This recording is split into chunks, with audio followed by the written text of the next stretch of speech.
Welcome students. आज की class में हमारा टॉपिक है आयनिक character of a covalent bond.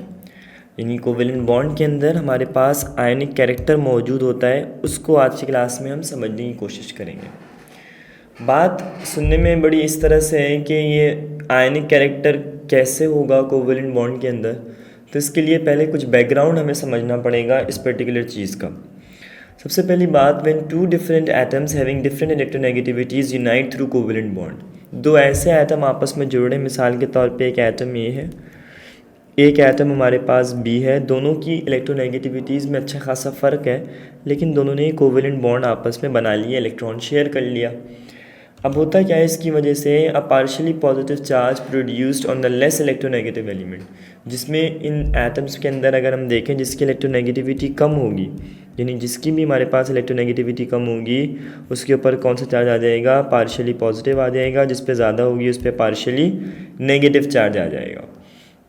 अब इससे क्या होता है, the molecule is now said to be polar bearing the ionic character. इसकी वजह से हम ये कहते हैं कि ये जो मॉलिक्यूल है जिसके ऊपर पार्शियली नेगेटिव चार्ज आ गया है, उसने नेगेटिव कैरेक्टरिस्टिक अप्रोच कर ली, यानी टू पोल्स बनेंगे, एक पार्शियली नेगेटिव बनेगा, एक पार्शियली पॉजिटिव बनेगा, और इन दोनों के दरमियान एक तरफ हमारे पास कैटाइन आ जाएंगे, एक तरफ एनाइन आ जाएंगे। यानी हम ये कहते हैं कि जो मॉलिक्यूल है वो पोलर है, जिसमें हमारे पास आयनिक कैरेक्टर बन गया है और दोनों के अपोजिट चार्जेस हैं, दो अपोजिट पोल्स के ऊपर, and the bond exist between the two atom is known as polar covalent bond.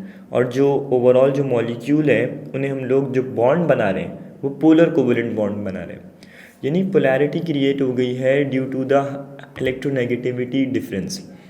अब ये जो इलेक्ट्रोनेगेटिविटी का डिफरेंस होता है ये हमें मालूम कैसे होता है, तो इसके लिए बहुत आसान सी बात है, हमारे पास पॉलिंग नामी एक साइंसदान है, उसने पॉलिंग स्केल बनाया है जिसमें उसने एलिमेंट्स के जो वैल्यूज़ हैं किसकी इलेक्ट्रोनेगेटिविटीज़ की उनको मेंशन किया हुआ है, उससे हम डिफरेंस निकाल सकते हैं। और अक्सर यही होता है जब दो डिफरेंट आइटम जुड़ रहे हैं तो ज़्यादा होता यही है कि एक ऐसा है जिस पे बहुत लो है चार्ज, इलेक्ट्रोनेगेटिविटी के एक पे बहुत ज़्यादा है, तो इसकी वजह से जो इलेक्ट्रॉन शेयर रीजन है वो तो बन गया है, लेकिन ओवरऑल जो नेगेटिव है जो कि एनाइन है इस केस के अंदर, या पार्शियली नेगेटिव एनाइंस है, पार्शियली नेगेटिव का तो हम इस्तेमाल कर लें वो ज़्यादा बेहतर है, उसके ऊपर जो कैरेक्टर आया हुआ है वो बहुत इन्फ्लुएंस कैरेक्टर है, यानी उसकी डोमिनेंसी ज़्यादा है, इसकी वजह से वो इलेक्ट्रॉन को अपने पास ज़्यादा खींच रहा है, उसका रीजन भी बड़ा हो जाएगा नेगेटिव का, और पॉजिटिव का जो रीजन है वो हमारे पास क्या हो जाएगा, कम हो जाएगा।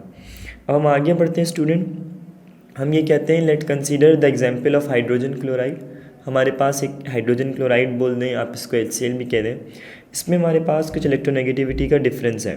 वो इलेक्ट्रोनेगेटिविटी का डिफरेंस क्या है कि हाइड्रोजन की जो वैल्यू है अकॉर्डिंग टू पॉलिंग स्केल वो 2.1 है, और क्लोरीन की जो वैल्यू है हमारे पास वो वैल्यू है 3.0। अब क्या होता है, इन दोनों के अंदर डिफरेंस आ जाता है। अच्छा, ये बात तो तय है कि हाइड्रोजन की वैल्यू कम है, क्लोरीन की वैल्यू ज़्यादा है, तो शेयर्ड इलेक्ट्रॉन पेयर ज़्यादा किसकी तरफ शिफ्ट हो जाएगा, क्लोरीन की तरफ ज़्यादा शिफ्ट हो जाएगा, यानी नेगेटिव साइड की तरफ। अगर मैं इसको H कंसीडर कर लूँ और इसको Cl कंसीडर कर लूँ तो हम यही बोलेंगे कि हमारे पास जो मैक्सिमम जो शिफ्टिंग हो गई है वो किसकी तरफ शिफ्ट हो जाएगा, नेगेटिव यानी क्लोरीन की तरफ, जिसकी वजह से जो सारा का सारा जो कैरेक्टर है कोवेलेंट कैरेक्टर वो उसके अंदर आयनिक कैरेक्टर भी ऐड ऑन हो जाएगा।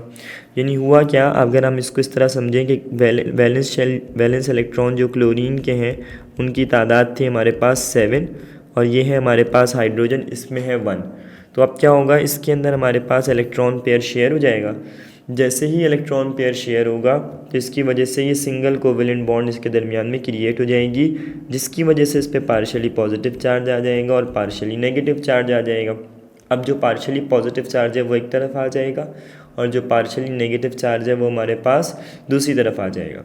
अब हम ये कहते हैं कि ये जो इलेक्ट्रॉन पेयर है वो हमारे पास इस तरफ क्या हो जाएगा, उसकी शिफ्टिंग हो जाएगी, यानी मैक्सिमम शिफ्टिंग जो है वो नेगेटिव साइड पे हो जाएगी, जिसकी वजह से हमारे पास कौन से कैरेक्टर की डोमिनेंसी हो जाएगी, आयोनिक कैरेक्टर हमारे पास डोमिनेंट कर जाएगा इस पर्टिकुलर केस के अंदर।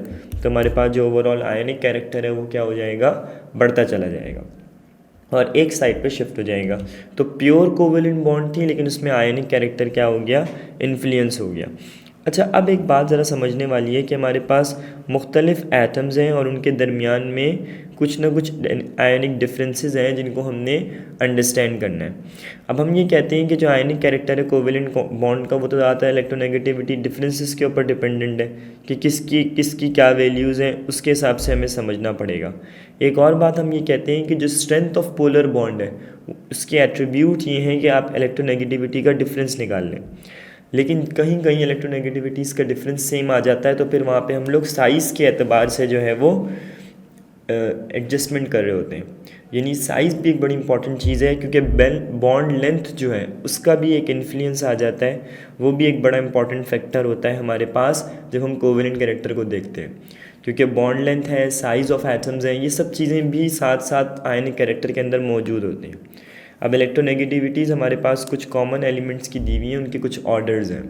अब स्टूडेंट्स हमारे पास रिलेशनशिप जो निकालेंगे इनका बॉन्ड ऑर्डर का, वो कैसे निकलेगा, ये क्या किस तरह से इसको एनालाइज किया जाएगा, तो जाहिर है कुछ इलेक्ट्रोनेगेटिविटीज़ के कुछ ट्रेंड्स हैं जिससे हम इनके रिलेटिव बॉन्ड ऑर्डर्स को या रिलेटिव ऑर्डर्स को कैलकुलेट कर रहे हैं। ये जो रिलेटिव ऑर्डर्स हैं, बॉन्ड ऑर्डर तो एक अलग चीज़ होती है, वो हमने प्रीवियस लेक्चर्स में आपको पढ़ाई हुई है।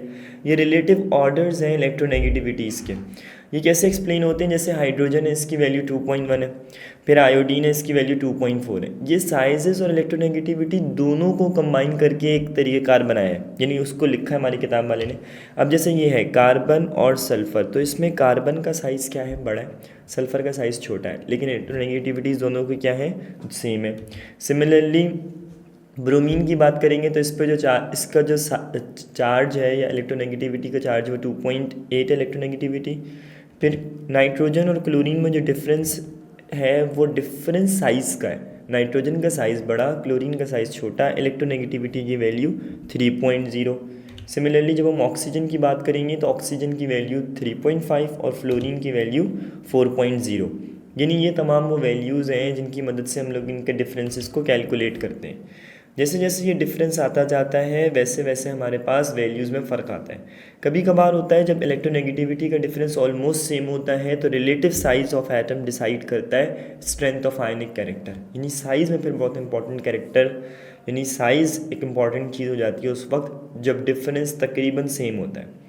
अब एक चीज़ और समझ लें कि जो स्ट्रेंथ है कोवेलेंट बॉन्ड की, वो हमारे पास bond energy, bond length, bond order, ये 3 ऐसे एसेंशियल पैरामीटर्स हैं जिसके ऊपर या इनकी बेसिस पे हम लोग स्ट्रेंथ ऑफ कोवेलेंट बॉन्ड को क्या करते हैं, एक्सप्लेन करते हैं। अब क्या होता है स्टूडेंट्स, अगर हम आगे बढ़ते हैं तो ये हमारे पास कुछ बॉन्डिंग्स दी हुई हैं, सारी कोवेलेंट बॉन्डिंग्स हैं, उनमें इलेक्ट्रोनेगेटिविटी के डिफरेंस है और आयनिक कैरेक्टर्स हैं।